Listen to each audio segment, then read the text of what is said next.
Hello and welcome back to the Nietzsche Book Club. It's your boy Byron Goatman here with my friend Nate. And today we're going to continue with the genealogy of morals with a focus on the first essay. And so in case you're not familiar, the first essay focuses on the distinction of good and bad and then the other distinction of good and evil. And one of Nietzsche's main ideas is that whether we think in terms of good and bad or good and evil depends potentially on our own perspective, and maybe not in a purely modernist, postmodern, relativistic type of way, but in the sense of we can trace these valuation systems to prior experiences of specific types of people. So, for example, he would claim that the distinction of good and bad is from a noble perspective, while the perspective of good and evil is from a lower perspective, like the perspective of the weak. And so there's a lot more that we can say about this today, but once you're ready, Nate, I want to know what your introductory comments would be for this meeting. Well, last week, I guess I was, after reading Hegel before coming to Nietzsche, I was just like happy. It seemed more enjoyable to me than the Hegel, so I was like just praising Nietzsche and didn't have a whole lot of comments. But this week I have my critical thinking cap back on, and I have several criticisms of Nietzsche in this book. So you brought the power of the negative with you. Yeah, I brought the negative this week. Okay. Did you want to start with the negativity now or later? We can get right into it, I guess. So, I need to disclose first that, this book in particular has been very important for me. And I think, we were actually talking about this earlier, that, Nietzsche himself wasn't necessarily a nobleman. He had a sickly constitution. He was a solitary man. And, in modern day, he might have been a nerd. He could have been a gamer. He could have been a drug user. He could have been wrapped up in different types of modern addictions if he had access to them. I don't really know. And so, but nevertheless, that wasn't really my point. My point is that this book has been a very foundational influence for me, and his concept of the nobleman was very influential for me, whereas he described this, I guess, an ideal type of person, and I thought, this is how I should live, this is how I should try to live at least. I should be someone who's reluctant to make promises. If I say that I'm going to do something, I have to do it. And, there are some cases where I've actually, had some persistence to do what I promised to do, even if it was something insignificant or even if it was inconvenient. And I can be proud of myself for when I did that. And so, when in our Hegel series, I think I didn't have the same attachment to Hegel because it's so hard to get something concrete out of Hegel. It's so hard to actually interpret something specific and focused and concentrated out of a Hegel reading. But with Nietzsche, I think Nietzsche's had a much greater opportunity to influence my life. And so I wanted to add that preface before, you get started with your critique. Oh yeah, and also, I've also gone through phases where Nietzsche was influential for me. Though I do, I have noticed a pattern with those phases, which was, it'd be a time of my life where, I was very independent. Nietzsche is almost independent to a fault. I was kind of imagining all of a Venn diagram of all of the different support structures that people have. One, you could have family. Another, you could have say work or colleagues. You could also have religion, and you could have your cultural roots, civilizational roots, those kinds of things. And some people may be at the center of that and have all of these, and they may be a person that's not super independent. They may be a common man.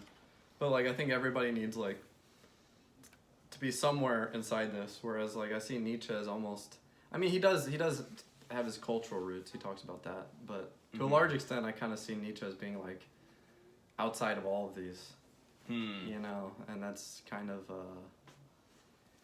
And I mean, it's because he has criticisms of them all, but at the same time, like,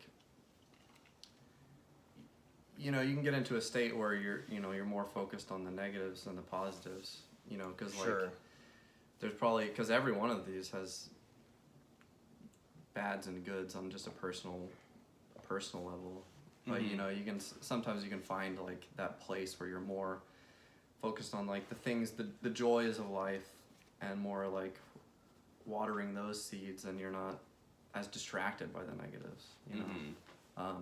We all have to face the negatives, because the only way to avoid that is to run away and be a hermit in the mountain, and then you get a different negative, which is like, oh, you're just by yourself in the mountain, you know. Right. So there's no way to escape, you know, but like you can find places in life where you're naturally in a nicer rhythm, and I'm sure like, and more focused on the positive things. And I'm sure we've all experienced these moments in life. But the danger is like when you get into a sort of like a pit, and then you begin to kind of over rationalize that as like, this is like all of reality, you know. And Nietzsche's careful not to exactly do this, you know, like he criticizes nihilism, and I would say like nihilism is like a much more clear and extreme form of this, where like I see nihilism as like, you know, I'm not feeling meaning in my life, and that's because, and you rationalize that by saying it's because life inherently has no meaning. And the benefit of having that view for your own ego is like, well, at least it's not my fault that I can't find meaning.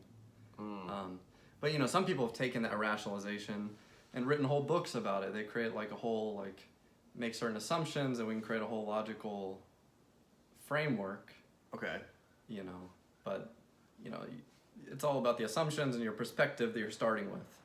You know, the fact of the matter is like, you're not happy about life, but maybe, you know, if you kind of like have some courage, you can find a way to, you know, eventually find a way to be happier, you know, something like that, or at least a bit more so. You know, there's no perfect blissful state, but you know. Sure. Anyway, so that's my long-winded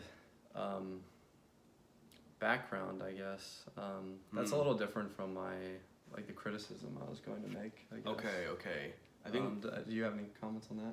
Sure. I mean, you made me think a lot of things, and we can get to your other ideas later. But it makes me wonder, like, if philosophical. It feels like there's a contradiction of like, is it worthwhile to be a philosophical person? Like, is it worthwhile to be a philosopher? Because when I think about philosophers, they seem like negative, unhappy people, very, very bluntly speaking. Whether Hegel, Schopenhauer, Kant, like, or it's like negativity or boring.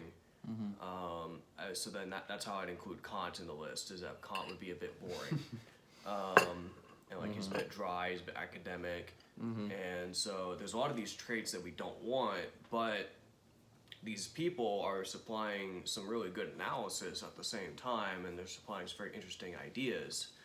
And like I brought this idea earlier, like, is it like, I assume to some extent that things happened in a necessary way, in the sense that the causal forces led to things happening this way. And so that would include the fact that these philosophers were mostly like unhappy, negative people. And so, like, then, like, do you have to live as an unhappy, negative person to be a good philosopher? And, like, I'm not sure. Like, I have aspirations of being a philosopher, but I like to think that maybe I can not be such an unhappy person as these people. So I heard the first person who called himself a philosopher was Pythagoras. Or he is considered to be the first person, even though he's kind of a legendary figure. Sure. And I mean, if you look at Pythagoras, I don't think he was unhappy. I think, you know, he did lots of things. You know, he had his, like, his kind of clan, his followers. They created kind of their own cultural movement. You know, they were into mathematics, they were into music. They had certain like dietary ways they lived their life. And yeah, so I think, and they're, you know, they're a different kind of philosopher, I guess. Sure. And yeah, you can consider like, it depends on your definition of philosopher, I guess, you know, because, you know, many poets or spiritual teachers are also philosophers. Many, you know, there's like, people may have a different vocation, but they're also a philosopher, you know. I'm thinking that the more narrowly we define philosopher, the more likely they are to be one of these like negative or like one of these unlikable traits. So like we might not think of Pythagoras as a philosopher these days because like we don't know him for writing philosophy books. Yeah.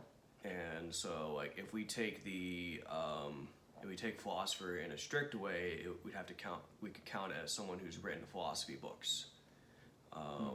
And so like that would include some of the people I mentioned before, and you know, I think maybe there's like a trade-off in life. Like maybe you can enjoy the life that you have while you're alive, or you get more of a legacy afterwards. I know it's possible to get both, but like I'm trying to think of like a happy philosopher like Leibniz. Like Leibniz was probably happy, but he was like a diplomat, a mathematician. He had good money, stuff like that, and so he was probably happy. But like people don't remember him that well. I never read his stuff. I never read Leibniz. I actually read a little touch of Leibniz. Oh yeah, what did you think? Though I wasn't that into it. Sure. I found it like I was reading the Odyssey. Okay. Because I kind of like, you know, from just reading, like I read like his Wikipedia page, and I was like, I kind of like these views as presented here. But then when I actually went to read it, I was like, it felt like it had like way too many assumptions. So I don't know. Right. I feel like when someone gets to live like a happy, comfortable life, like maybe they like don't become as systematic. I'm guessing to some extent, but I'm trying to. I think that's right. I can see that. I'm like trying to understand like why is this pattern appearing, and like is it a warning sign? Well, I mean, I could give other examples too. It's like, so let me give 3 of my favorite books that I would consider philosophy books. Okay. Or that I've been reading lately. I mean, there's also, these are books that are not, you wouldn't necessarily think of as a philosophy book. Okay. But one, the Tao Te Ching, like Lao Tzu. Yes. He's a philosopher. Yes. That's for and sure. It's very positive, liberating philosophy. Another one is the Hakagure. It's like a samurai philosophy book. And it's kind of a similar, you know, it's just small teachings. It's not super systematic. It's not like, it's not super scientific. It's more just like, here's some potent life lessons that I've had. And the third one would be like the Bible. Okay. You know, just like Jesus and certain like Old Testament, Jesus's teachings, you know, and parables and those kinds of things. I find to be pretty insightful. Of course, you know, I guess if we consider, you know, Jesus the man, he wasn't necessarily super happy, or I mean, he might have been, but I mean, ultimately he suffered a lot, you know. But, yeah. So that's not a great example, but like I'm just making the point that there's different kinds of philosophers. Sure. So if we like break it down, it's like maybe the systematic philosophers are less happy than the unsystematic ones. But also like a book I read a little while ago, Escape from Freedom, Eric Fromm. That's very systematic, and he seems like a pretty happy philosopher. Okay, so it's not absolute. So they exist. Okay. Okay. But yeah, I mean, we can see why this pattern exists. I mean, Yeah. I think Nietzsche himself kind of, he spent a lot of time like criticizing other philosophers, and he talked about like with the will to power. He's like, philosophers, they tend to be the more nerdy types, and but they're getting their will to power just in a different way, and they're like sneaky creatures. I mean, why do philosophers tend to be negative? Well, it's hard to live an independent life. It's hard to like be a nerd, and it's hard if you have fragile disposition, those kind of things.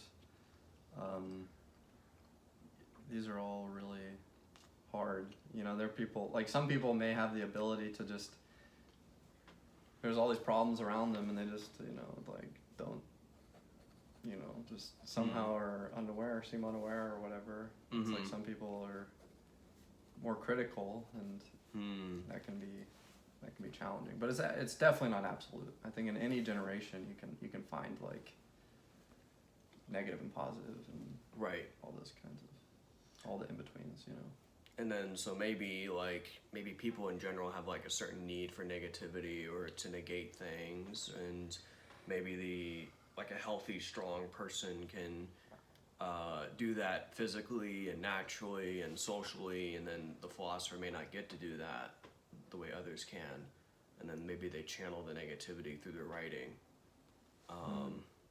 I just made that up, but it's plausible. It's plausible, yeah. Yeah. But anyway, this is not even super relevant to the first essay. No, it's not. So I wanted to speak a little bit about what's actually in the first essay, and I did underline a lot of sections. One thing that Nietzsche mentions is that the weak people tend to keep the negativity inside, and they can like push it into themselves. And this is related to his idea of ressentiment, which is somehow like different from resentment. And I saw the footnote and it just said resentment. Like, okay, sure, I'll just pretend this is a resentment. Yeah, I mean, it's like there's some like he had a special reason to call it ressentiment, to distinguish it from resentment. So he kind of wanted to have a distinct concept. Okay. And so, anyway, one idea is that the weak people would experience the negativity, they would have the hatred and the resentment, and they'd want to take revenge, but they don't have the physical or other means to do that. And so there are a lot of things they do. So like they'd store their feelings inside, and then they would have fantasies where they were the winners. And so this is Nietzsche's psychological explanation of things like the Christianity, like the apocalyptic vision, hell and heaven, afterlife. So he would explain these, he would describe these ideas as fantasies of the weak against the strong. And, he describes, certain people of the Abrahamic persuasion as doing an inversion of values and using spirituality as a weapon and using the alteration of values as a weapon against their enemies. And, if such a thing is true, it would be quite remarkable to think that such a long-term project could be executed. And I have to wonder to myself if it's true or not. Like, is it plausible to think, do we have to conceive of that as a coordinated effort, or can that be something that would happen over generations in a less coordinated way? Because if it has to be a coordinated thing, then the standard evidence would be very high, and then it would be a hard thing to prove, and it's unlikely that a document, like a single document, would have been like coordinated, like, okay, let's conspire to create this religion to weaken the Europeans or something, or whoever. And like, anyway, that would require higher standard evidence, and I don't want to say too much about that right now, but I want to give you an opportunity to respond to that, and then maybe introduce your other ideas you were thinking of. Okay. Yeah, let me give a kind of overview of my criticism, I guess. Okay. Which is related. So I I think there's probably a lot of truth to what he's describing, and this could happen, I think, without like a conspiracy in the mind of one person, just people reacting. Now I think here's one of my criticisms. So I think he presents this as being about good and bad, or he focuses on language between good and bad. I think that almost obscures his real opinion and motivation. So he's clearly he's really looking at, he's looking at the distinction between the powerful and the weak. And specifically, it seems like, when he's thinking of the powerful, he's focusing on like nobility. And he tends to think of like ancient Greeks and these kinds of traits of nobility. And when he talks about the weak, he's focusing also on this like certain culture that they have, and presumably like the Germans around him in his life had, which is like, we need to be obedient, we need to not exactly live the life we want to live, we need to just stay in our lane, and all this kind of stuff. And so that's the real distinction I see. It's not like he's really focusing on this distinction. And the thing about good and bad is, he's making the point that to a large extent, like, these ideas are created by people. Certain people in power, they control language, and their idea of, everybody thinks kind of they're good to some extent. Right. And if you're in power because you took it or whatever, you'll say that being powerful is good, and if you're weak, you'll say that being obedient is good. That's really overgeneralizing, but that's kind of the basic point he's making to some extent. Okay. But here's the thing. I think when he looks, him talking about the nobles, or he's really, it's like an ideal for him. Yes. It's an ideal. He hasn't, and that ideal comes out of like his observations of the problems on the other side, and he's thinking of, he's not exactly clear. He doesn't give a whole lot of examples of like, these are noble, these are people who I really think are noble. It seems like he's got this vague concept of a kind of like Greek philosopher, king, warrior, which I'm sure there were, people that embodied this. But it's an idea. He's looking at all the positive qualities. It's an ideal. He thinks you can be both powerful, because he's imagining that they're both powerful and morally good. No. But continue. Okay, sorry, I could be wrong. But on the other side, I see, when he's talking about the weak, that's not an ideal, that's like a reality for him. Like, he's observing the people doing all this stuff. Like, he's observing the Christians who just live ascetic lifestyles, and they're like trying to suppress all their urges and all this, and even their urge for power and all this kind of stuff. And he's like, and his criticisms are accurate, and it's like those are problems, but it's a bit biased, because like, this is a reality and this is like an ideal, because the thing is, with powerful people, you can have both morally upright and rulers, powerful people, and not, and same, I think, on the weaker side. You can have a sort of like a farmer poet who just is like happy to live a modest lifestyle. I think that's plausible. And they're living their life, and pretty joyfully, And then you can have the people who are like miserable and just, want to gain power, want to live a different life, and they don't do it. I think that it's really like, I picture it as like 4 quadrants, And I can see how this his philosophy could have gone hand in hand. I'm not saying he contributed to this necessarily, but like it's related to the rise of Nazism, because it's like, well, that's a clear sign that it's like you can have powerful people who are not morally upright, so this is kind of my main criticism, I guess. Yeah. Okay. So, I do have to concede that Nietzsche doesn't provide a lot of specific examples of like who really counts as a noble. So he does mainly reference the ancient Greeks and the Romans and the ancient Celts and the ancient Germans, and he uses their linguistics as a way to interpret the dynamics and the perception and relationship between the nobles and the lower classes. And now one thing is I do have to mention is that he was not describing the nobles as morally good.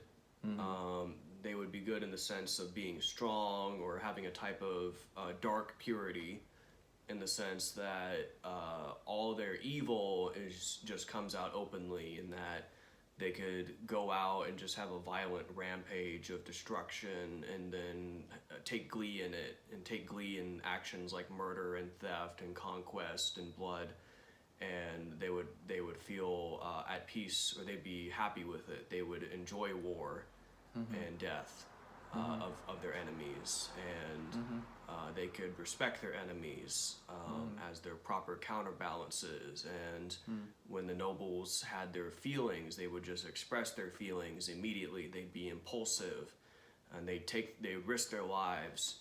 And that's sort of what Nietzsche is saying, and he's saying he respects that. And I think more broadly, he's not saying that we have to be those nobles, and I don't think that he believes that the slave morality is completely wrong either.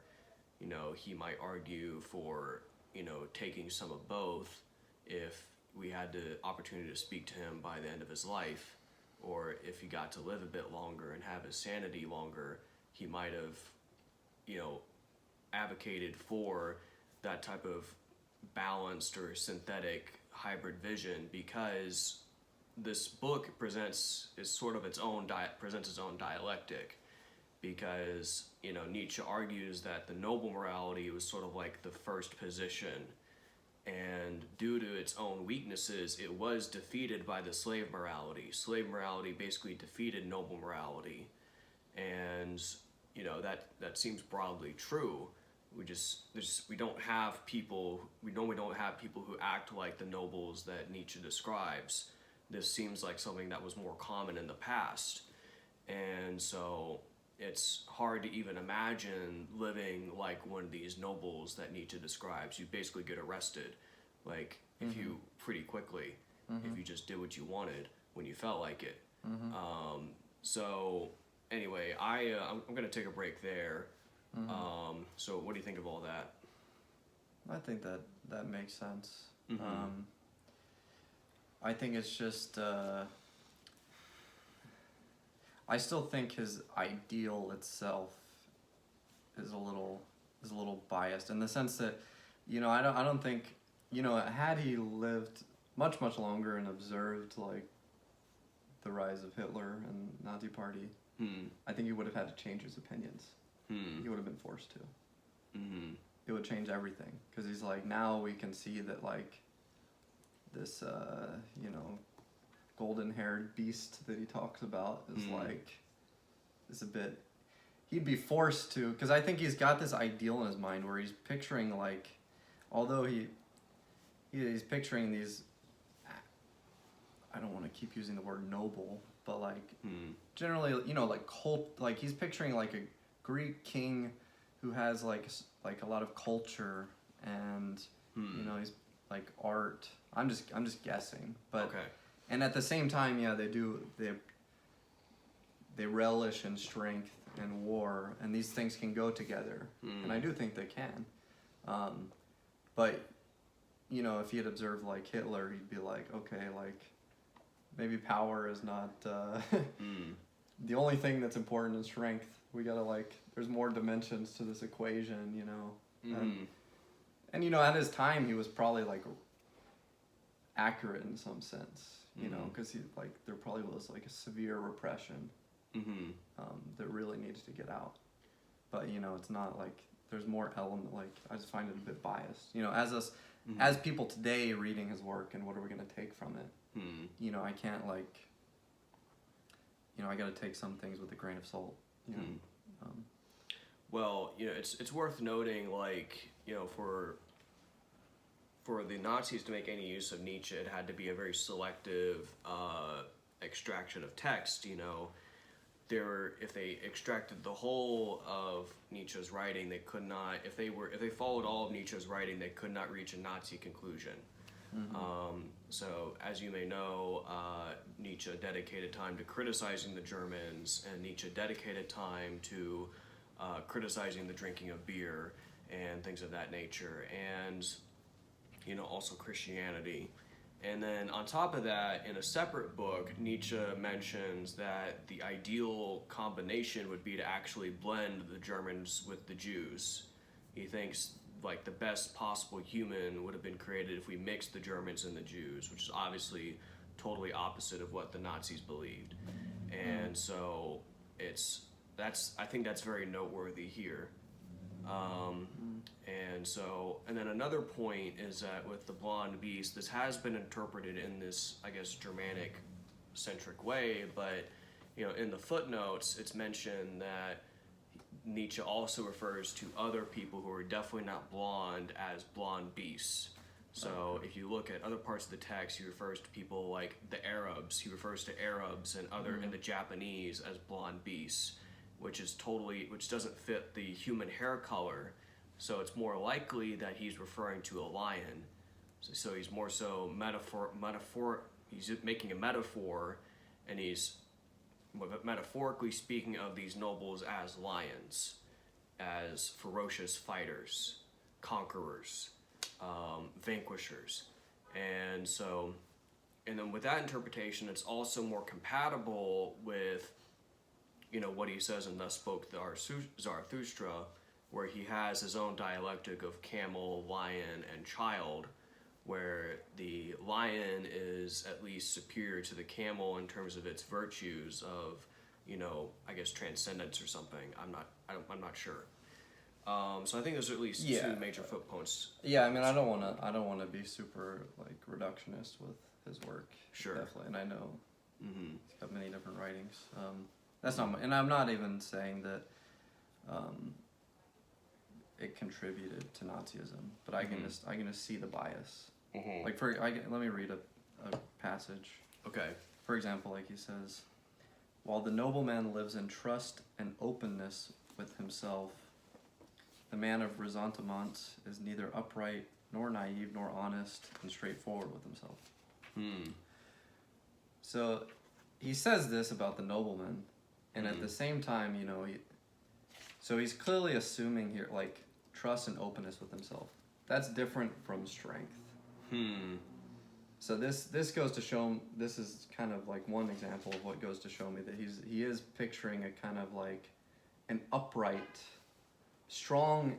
both strong and upright, and, you know, self-respecting nobleman. That's very different from a figure like Hitler. You know. Sure. That's the only thing I think. I think a Nietzschean nobleman would not even like try to take that on that type of scale. Yeah. Because what Nietzsche is describing is someone who's very like, I guess, incongruent with their feelings, and like if they're angry, they just, you know, express it. They take action immediately on their anger or their feeling. And so I want to also read quotes as well, actually from the same paragraph, continuing exactly where he left off. The soul of the lower man squints. His spirit loves hiding places, secret paths, and back doors. Everything covert entices him as his world, his security, his refreshment. He understands how to keep silent, how not to forget, how to wait. how to be provisionally self-deprecating and humble. A race of such men of ressentiment is bound to become eventually cleverer than any noble race.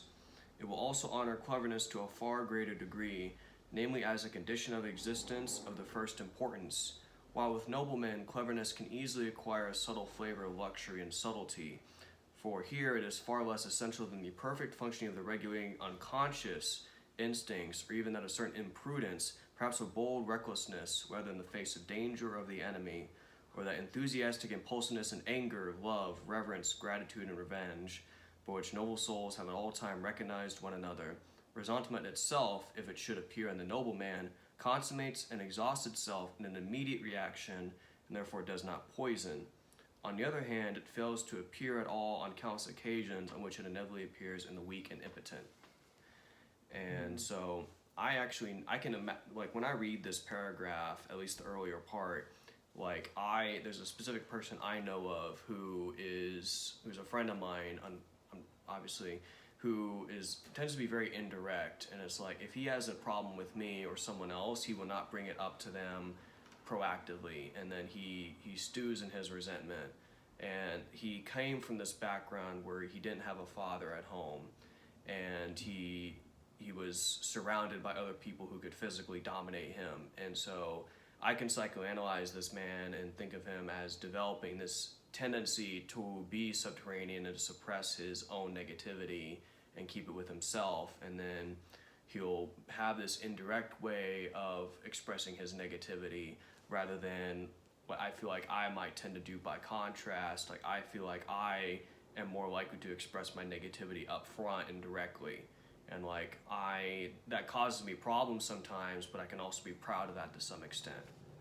And so we can look at individual people and almost place them, we can describe them inside this dichotomy of, are they these subterranean people who are channeling the negativity inside and trying to be indirect about it, or are they direct about their negativity? So anyway, what do you think of that? Totally, yeah. And, I mean, the one random thing that just popped into my mind too is even if we're talking about literal slaves, some slave, there's in history many slave uprisings, right? Where they didn't have the power, but they still chose to act out and try and take it, and at least even if they fail, it sends a powerful message, to other people. Right. So that's one, and in a way that's more, they are being noble, they're being they're not, it takes a lot of courage and all this kind of stuff to do that, but other people may just really try and cope with their position, but it's not gonna if they're not happy with that position, it doesn't, you can't just magically get rid of that negativity. Yeah, it's just gonna stay in there, and you're gonna pass it on to your children. They're gonna pass it on to their children. Right. So. And then coping mechanisms don't work because they don't address the core issue. So that's why things like addiction tend to keep escalating, and so you pursue the addiction to neutralize some type of problem in your life, but because it doesn't address the issue, then you have to keep escalating your drug addiction or whatever addiction it is. And part of getting over any addiction is basically to face your negativity directly and to neutralize whatever the actual problems are, or to really feel the pain inside you, because the addiction mechanism is supposed to suppress the pain. It's supposed to neutralize the pain, but really you have to feel the pain directly, and to feel your sorrow and your anger and your resentment, and just feel it directly without in an unmediated way, or you at least have to step back and then take the perspective of the observer of yourself, and then observe yourself in this and be mindful of yourself as this person experienced who's feeling negative, rather than trying to suppress it with a substance or behavior. Anyway, what do you think of that? I agree. Okay. But but another point I was going to say is that a first condition to winning is being willing to lose. And I think sometimes, even if you are going to lose a fight, if you're still willing to fight in that situation, that has its own merit. Like, if you're, like, for example, I might not be really good at fighting, but, like, if I'm willing to fight someone who I expect to lose to, you know, I think I would get some type of credit from that, just from, like, participating in the fight. And so, you know, you even see that even in movies, like, they'll see the weak guy stands up and, like, he's gonna get his ass kicked, but, like, because he's willing to do that and he's willing to take a hit, he's contributing to a greater cause, or he builds up his self-esteem, or other people respect him because you're willing to take a hit, you're willing to take damage, you're willing to take a loss, you want to put yourself at risk. And, you know, that bold recklessness apparently as the sign of the nobility that is there. And maybe based on what you're saying, we can, instead of being super binary with these categories, we can say there's a spectrum. So if we have a rebellion, those who are willing to rebel might actually directly, they might be more noble than those who do not rebel. Yep. So I feel like that's a good argument. Definitely. Yeah. And then on the other side, I mean, another way, like if we wanted to get into examples, like we could look at like examples of nobles, like rulers, and you know, some of them are considered like so and so the wise, or like a good king, you know, like, you know, Marcus Aurelius, like generally considered a pretty positive emperor. Then you have like Caligula, like universally considered, you know, bad, a tyrant, you know. Right. And so you can see like, well, like in terms of having power, they all have power, but not all of them like embodied were like the noblemen that Nietzsche was imagining, I guess. So it exists on both sides, I think. So, right. And you know, it's hard for me to respond to that at this time. But let me think. Was there anything else you wanted to mention about what we've read so far? Nothing major. Okay. Well, I feel like I might want to read at least one more quote. All right, let's see. So, this boldness of noble races, mad, absurd, and sudden in its expression, the incalculability, even incredibility of their undertakings, Pericles specially commends the rathmia of the Athenians, which might be translated as recklessness or lack of anxiety. Their indifference to and contempt for security, body, life, comfort, their hair-raising cheerfulness and profound joy in all destruction, and all the voluptuousness of victory and cruelty. All this came together in the minds of those who suffered from it, in the image of the barbarian, the evil enemy, perhaps as the Goths or the Vandals. The deep and icy mistrust the German still arouses today whenever he gets into a position of power is an echo of that inextinguishable horror with which Europe observed for centuries the raging of the blonde Germanic beast. Although between the old Germanic tribes and us Germans there exists hardly a conceptual relationship, let alone one of blood. So, you know, ironically,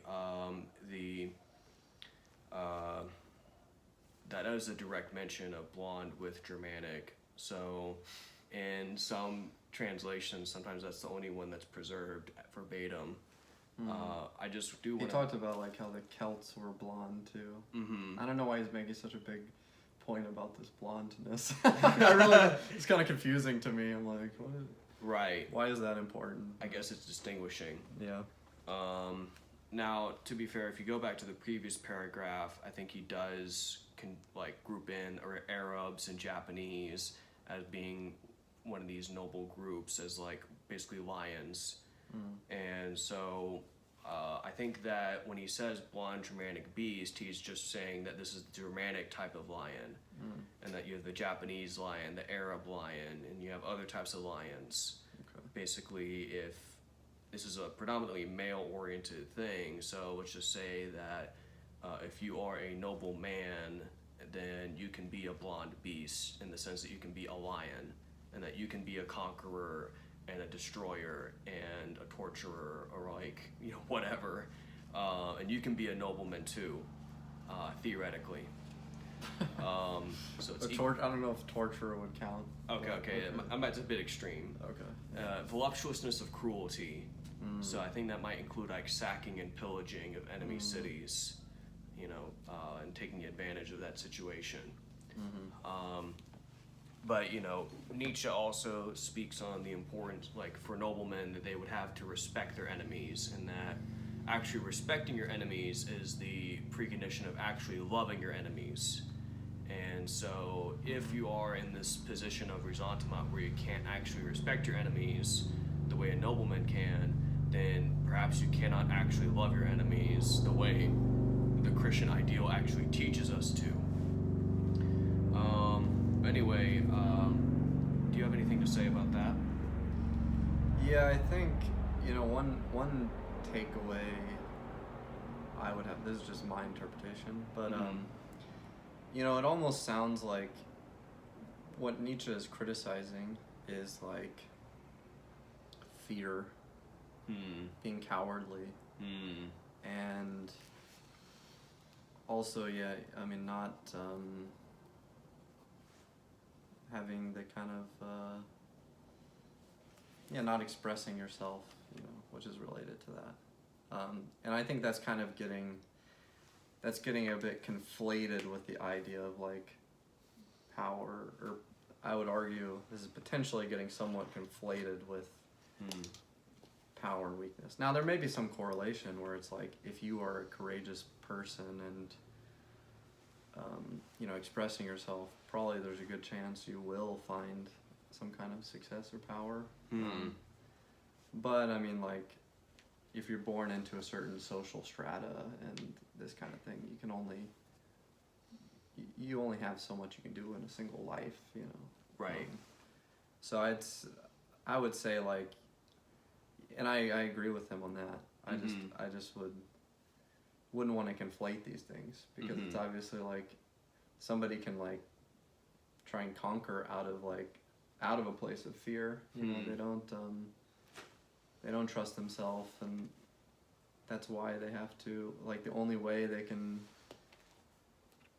you know, get a sense of liveliness is by bringing down other people or something like that. And that's obviously not like noble. So I would just want to distinguish those kinds of things. Yeah. Okay. But I mean, I definitely agree with like a lot of his criticisms too. And even when he talks about just like there was one passage he was talking about, you know, like the diminution of man and just this kind of thing. I mean, I do like, maybe there's a bit of a tangent, but I mean, we could talk about like in America, you know, like a lot of people are fat, you know, or right. That's one example.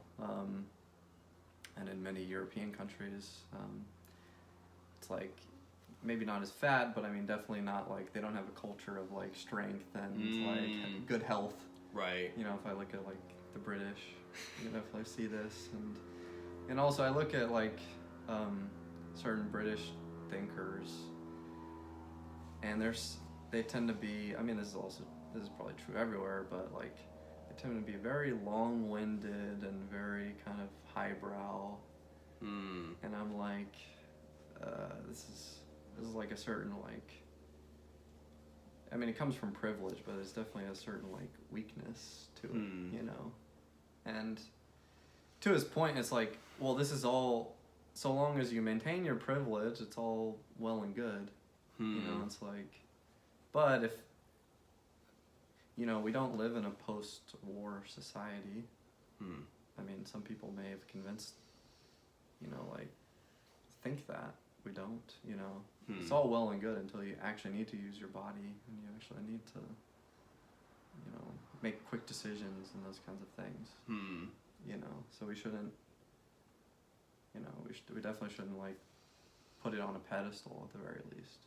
Yeah. So I agree with his criticisms. I just had to, I had to bring the negativity today, Yeah, we always need some negativity. Sometimes we just show up for the negativity, for certain types of content. Sometimes I even crave the negativity, like sugar or salt. Sometimes I tell people negativity is the path to truth.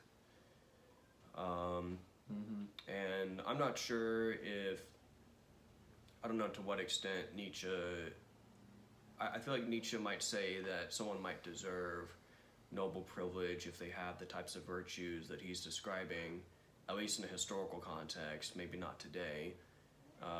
If Nietzsche saw like one of these noblemen in his own time, he might at least respect such a person, even if he might consider them also like naive or foolish at the same time. And there's not much else I can say about that for now. So anyway, I wanted to give a window for closing comments. Was there anything else you wanted to mention for this episode? All right, so for this show, make sure to like, comment, and subscribe. Your support is very important to the channel. Make sure to tune in for future episodes of the Nietzsche Book Club. We still need to finish the first essay, and then trust me, when it comes to the second and third essays, there's plenty of interesting content for those as well. So make sure to tune in next week, Sunday at 6 a.m., depending on your time zone. All right, thank you. All right, bye-bye. But